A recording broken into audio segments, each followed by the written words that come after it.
अस्सलाम वालेकुम जी वालेकुम सलाम। सत बिस्मिल्लाह जी रफीक अंसारी उर्फ निक्का अंसारी बोल रहे जी बेटियां रोड तो। जी निक्का जी किन्ने चुराया ਤੁਹਾਡਾ दिल? दिल चुराया सी तकरीबन ना कुछ 17-18 साल पहला। अच्छा ते ਜਦੋਂ ਹੁਣ ਕਾਬੂ ਆਇਆ ਨਾ ਚੋਰ, ਹਾਂ ਉਹਨੂੰ ਮੈਂ ਦੱਸਿਆ, ਹਾਂ ਉਹਨੇ ਕਿਹਾ ਅੜਿਆ 4 ਬੱਚੇ ਤੇਰੇ ਹੋ ਗਏ ਤੇ 3 ਮੇਰੇ ਹੋ ਗਏ, ਹੁਣ ਕੀ ਫਾਇਦਾ। ਤੇ ਪੁੱਛਿਆ ਨਹੀਂ ਮੇਰਾ ਦਿਲ ਕਿੱਥੇ ਸੁੱਟਿਆ?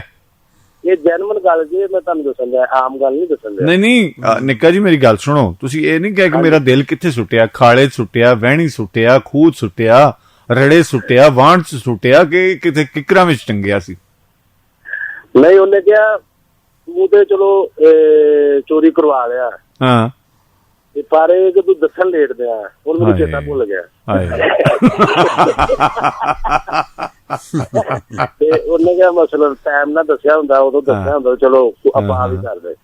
ਚਲੋ ਵਧੀਆ ਹੋ ਗਿਆ। ਤੇ ਮਤਲਬ ਤੁਹਾਨੂੰ ਤੁਸੀਂ ਚੋਰ ਨੂੰ ਜਾ ਕੇ ਪੁੱਛ ਲਿਆ ਹੈ? ਪੁੱਛਿਆ ਜੀ, ਪੁੱਛੋ ਤੋਂ ਬਗੈਰ ਨਹੀਂ ਸੀ ਗੱਲ, ਨਹੀਂ ਸੀ ਮੰਨਦੇ। ਉਹ ਕਹਿੰਦੇ ਨੇ ਗੁਆਚਾ ਜਿਹੜਾ ਹੈ ਨਾ ਉਹਦਾ ਸਕੂਨ ਨਹੀਂ ਹੁੰਦਾ, ਮਰੇ ਨੂੰ ਜਿਹੜਾ ਨਾ ਸਬਰ ਹੋ ਜਾਂਦਾ, ਗੁਆਚੇ ਨੂੰ ਨਹੀਂ ਹੁੰਦਾ। ਨਹੀਂ ਹੁੰਦਾ ਬਿਲਕੁਲ। ਹੁਣ ਇਹ ਵੀ ਭਈ ਤੁਸੀਂ ਪੁੱਛ ਲਿਆ ਹੈ ਨਾ ਤੇ ਤੁਹਾਨੂੰ ਹੁਣ ਸਬਰ ਆ ਜਾਏਗਾ।